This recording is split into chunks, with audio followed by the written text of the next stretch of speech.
வணக்கம் நண்பர்களே, நான் உங்க கிச்சா பேசுறேன்.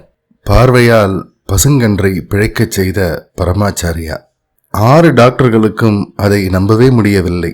இது தெய்வத்தால் மட்டுமே செய்ய முடிந்த அற்புதம் என்று சிலாகிச்சு சிலிர்த்து சொன்னார்கள். மகாபெரிவா மகிமைகள்ல இதுவும் ஒன்று. ஒரு சுவாரஸ்யமான சம்பவம். அந்த சம்பவம் பத்தினதுதான் இந்த பதிவு. அந்த சம்பவம் பத்தி மேலும் நம்ம தெரிஞ்சுக்கிறதுக்கு முன்னால நம்ம சேனலை இது வரைக்கும் சப்ஸ்கிரைப் பண்ணாதவங்க கண்டிப்பா பெல் ஐக்கான் கிளிக் பண்ணுங்க, சப்ஸ்கிரைப் பண்ணுங்க. கோ தரிசனம் கோடி ஜென்ம சாபல்யம் என்பது சாஸ்திர விதி. அதாவது கார்த்தால கண்வீழ்ச்சி எழுந்ததும் பசுவை பார்த்தா பல ஜென்மத்து பாவமும் விலகிடும் அப்படின்றது ஐதீகம்.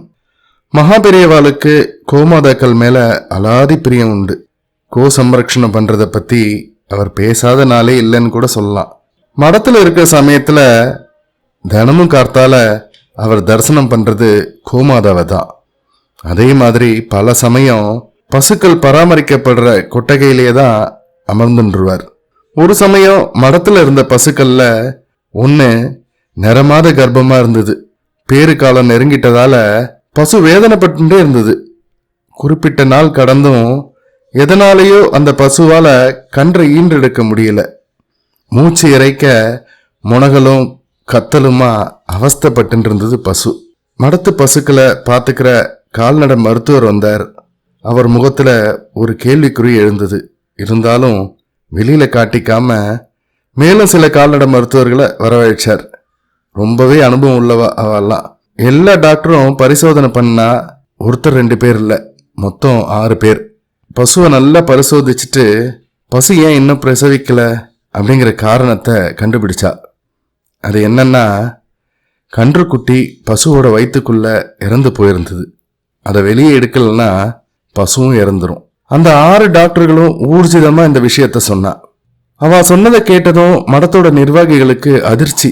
பரம பவித்திரமான மடத்துக்குள்ள இப்படி ஒரு சம்பவம் நடந்திருக்கு அப்படிங்கிற திகைப்பு.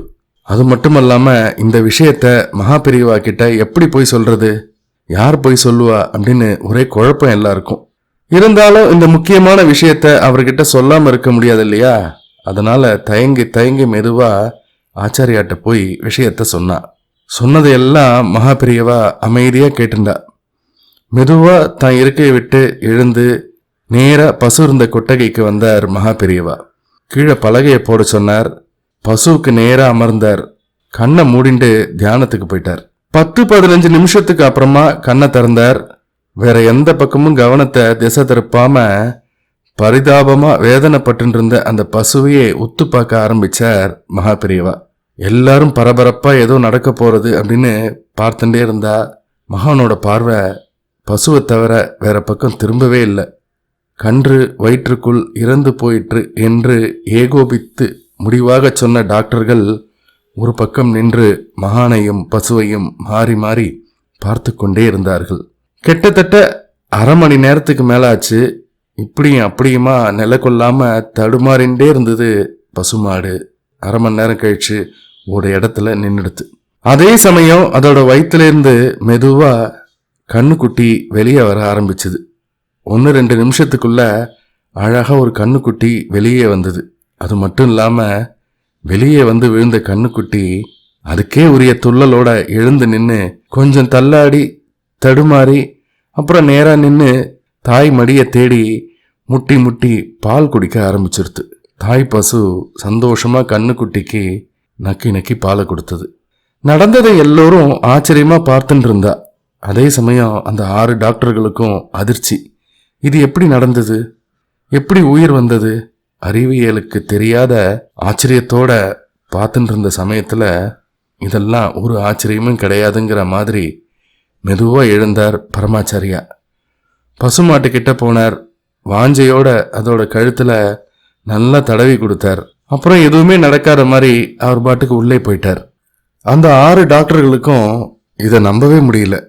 இது தெய்வத்தால மட்டுமே செய்ய முடிந்த அற்புதம் அப்படின்னு சிலாகிச்சு சிலிர்த்து சொன்னா.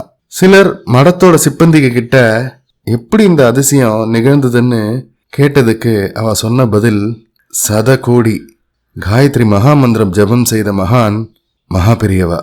பரமேஸ்வரனோட திருவிளையாடல் மாதிரி சாட்சாத் மகேஸ்வரனோட அம்சமான ஆச்சாரியாவோட எத்தனையோ எத்தனையோ மகிமைகளில் இதுவும் ஒன்று அப்படின்னா.